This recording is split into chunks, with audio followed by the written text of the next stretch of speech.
and Nicole as well. So this is, as requested, CHNEP will brief communities on available resources for their use and distribution that further their role in support of collective public engagement goals. And how this connects to the CCMP is, well, public engagement. Public engagement priority action number 3, strengthen nonprofit partner collaboration in education and engagement programs and increase outreach to policymakers to enhance understanding and support for CCMP implementation. So with that, I will let Nicole and Sarina have the floor.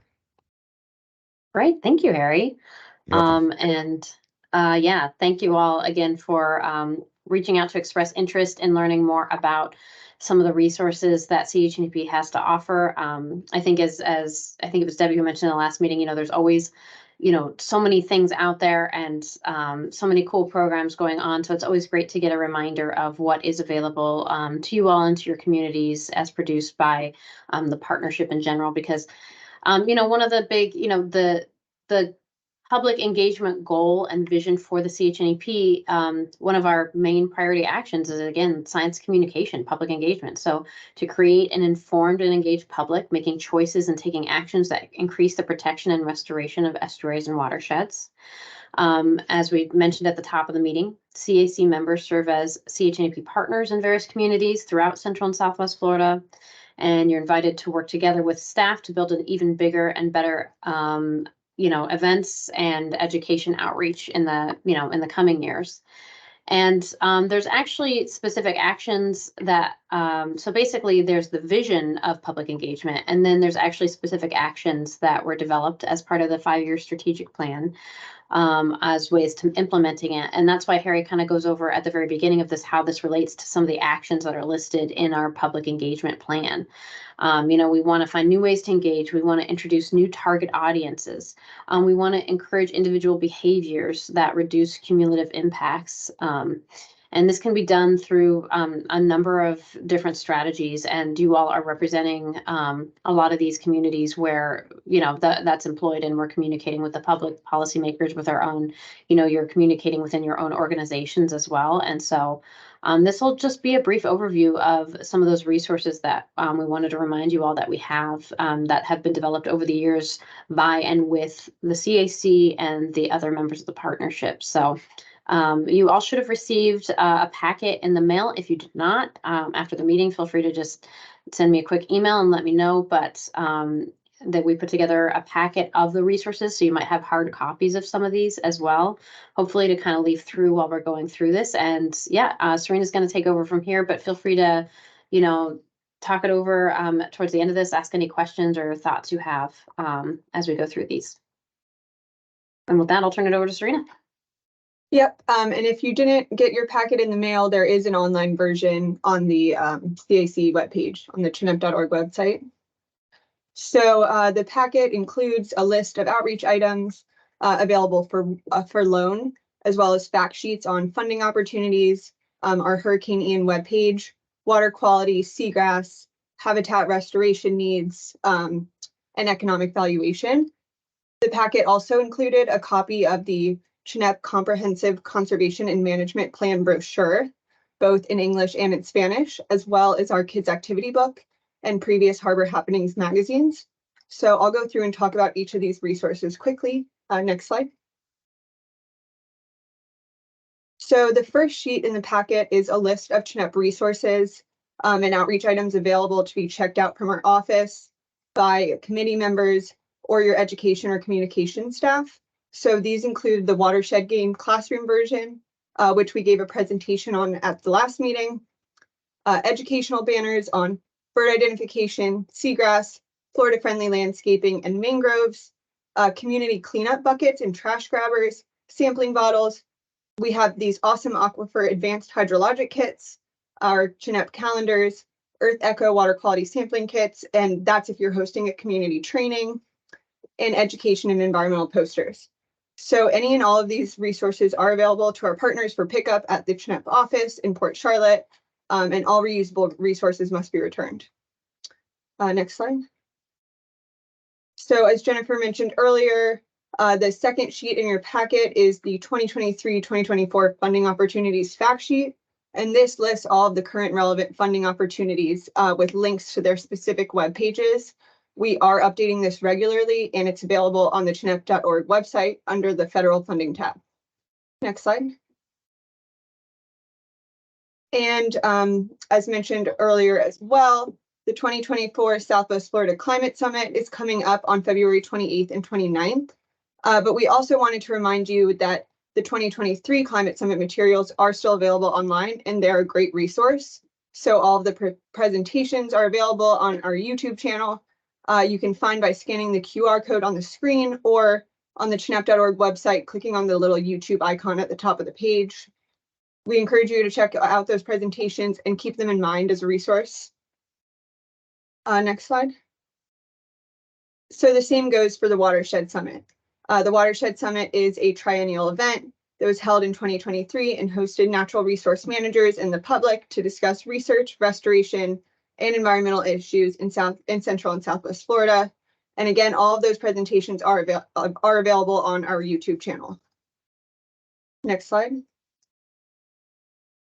Our Hurricane Ian webpage has a ton of information and resources, including a breakdown of the impacts by basin. So, some basins received a lot higher wind or rainfall than others, and all of that's outlined there. We're also continuing to update that page to include any information as it becomes available. It includes a link to the National Hurricane Center Hurricane Ian report, as well as embedded interactive maps, which show real-time and observed event data, rainfall and wind totals, gauge data, and other analyses. So again, you can scan the QR code in the bottom right corner to open the page, or you can go to chnep.org/hurricane-ian. Next slide. So we recently created water quality and seagrass fact sheets by basin. These are also updated regularly to provide a status report of the water quality and seagrass conditions. These are a really great resource to not only communicate the current state, but also the importance of water quality and seagrass to the public.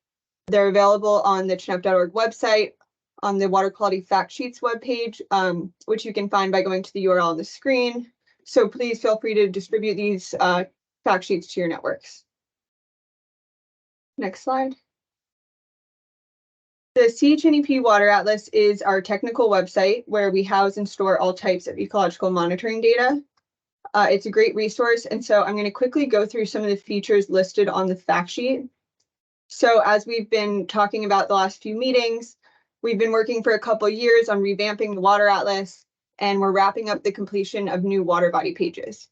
This involved restructuring the entire atlas, and the new water body pages will be presented with their DEP assigned water body ID, or WIBID.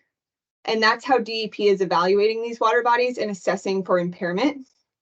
So all of the data will now be presented together in that way, and will include the appropriate impairment status and criteria. Previously on the Water Atlas, a lot of the data and tools were siloed into different sections. So now we're pulling everything together by water body to tell the whole story.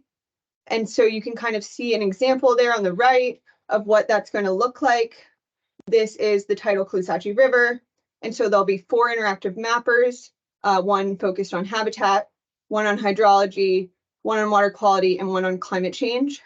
So you'll be able to click on those interactive mappers and find any and every data that we can pull in related to this particular water body. The pages will also include a water quality snapshot with dials showing how the most current data measures against those water quality standards. So we're really excited to be rolling this out literally any day now. Next slide. And on the Water Atlas as well is the water quality trends page, and that features an interactive mapper, and it has 10-year and period of record trends for several parameters. So the map will show a summary of the results of a seasonal Kendall-Tau statistical analysis for trend by station and by CCHM stratum, the Coastal Charlotte Harbor Monitoring Network strata. And so hopefully that's a feature you all will take advantage of. We have all of the data sorted by nutrients and other parameters as well. Next slide. Our seagrass pages have been updated with acreage graphs through 2022, as well as transect data collected by the Aquatic Preserves and Sarasota County and a few other groups up through 2022. So each basin has its own page with acreage bar graphs and analyses of seagrass diversity and health. We recently added epiphytes and drift algae sections to these pages, and those include bar graphs showing the epiphyte and drift algae abundance in each basin, again, to give you the whole picture of what's going on with seagrass and epiphytes and drift algae. And so there's a screenshot of what that bar graph looks like in the middle there. The seagrass pages include an interactive mapper where users can view the acreage layers with the transect data. And DEP also generously provided us a copy of their PropScar map. So that is hosted on our interactive seagrass mapper as well. And we encourage you all to visit those pages and use that as a resource. Next slide. We just recently added a landing page for the place-based recreational fishery project. The end goal of this project is to create decision-making support tools for county and state governments that prioritize locations for restoration and protection of juvenile snook and tarpon habitat. And so there's an interactive mapper on that page that shows the potential juvenile sportfish habitat in Charlotte County. Next slide. Our oyster habitat restoration page is another great resource. It has an interactive map with several oyster-related data sets, including existing oyster beds in Florida, completed restoration projects, oyster restoration site suitability, and ranked priority sites, and more. The page includes links to download reports, tools, monitoring data, and other information from the Southwest Florida Oyster Working Group. Next slide. And similarly, we have a clam habitat suitability page. This page features an interactive clam habitat suitability map and recommended restoration sites. The project identified and ranked 10 potential clam restoration sites within the harbor, which provide optimum habitat with minimal logistical challenges. So for all of those projects that are starting up to build out living shorelines or put oysters out there, these are great resources which give suggestions for sites and even rank them. Next slide. And the Lake Okeechobee and Caloosahatchee release levels tracker. It's not a new feature, so you all might be aware of it, but we wanted to remind you of this really cool tool. Users can track the recent elevation levels of Lake Okeechobee and the corresponding rate of discharge or flow of water into the Caloosahatchee River. The interactive graphs also include the lake management bands defined in the LOSUM, as well as the minimum and maximum flows to maintain ecological health. Next slide. And finally, water body pages will now feature a custom Winter Haven Lake Assessments component on the water body pages for those lakes within the city of Winter Haven. The city of Winter Haven does a lot of additional sampling, and they have a great story map that features some of their data on there. They look at water quality, hydrology, and aquatic biology of each lake and plot it over time. And so we're pulling all of that data onto the Water Atlas, again, to make it a one-shot stop so everyone gets all of the information they're looking for on any one water body page. And we appreciate the Winter Haven staff for working with us on that. Next slide. So moving on from the Water Atlas, also included in your packets is an economic valuation fact sheet by county.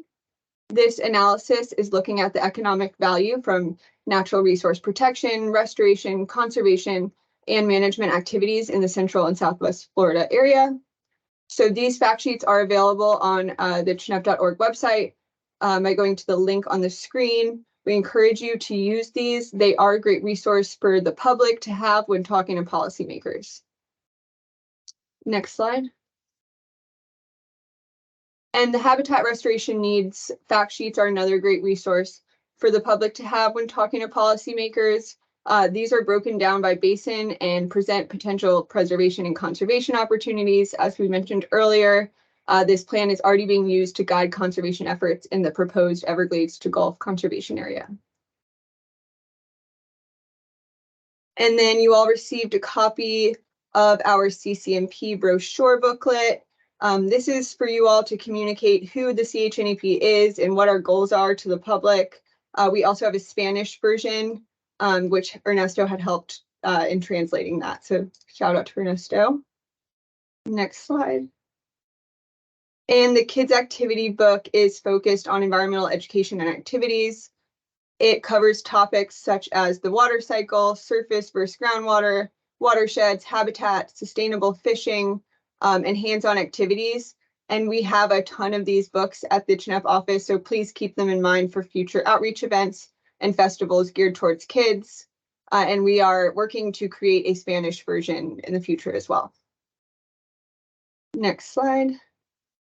And then you all should have received some of our previous Harbor Happenings magazines. These are topical, so even some of the older editions may have information on a topic of interest. And again, we also have a ton of these at our office and would be happy to provide them to you all. And I think that is the last slide. Thank you. Thank you. This is no action on this item, but it's for discussion only. I just had a quick question. Are the CCNP brochures available? Yes, we also have many copies. Okay, cool. All right, is there any comments or questions? Debbie, looks like you have your hand raised. I just want to thank you. I know that I asked for this information. I'm overwhelmed with the quality and the depth and the diversity. And so I know I'll be sharing it with all of our education staff and outreach staff and event staff so that we can get it out more often. Thank you. Yes, thank you. Jennifer. Yeah, I just wanted to mention that we'll be, we have recorded this presentation. We'll be cutting this into a video to put on the CAC page. So if you want to share it with your education folks or other people in your networks or organizations, you'll have the ability to share this presentation as well. Excellent. Another good resource. Okay, is there any other questions or comments regarding resources for CAC members? If not, we can move on.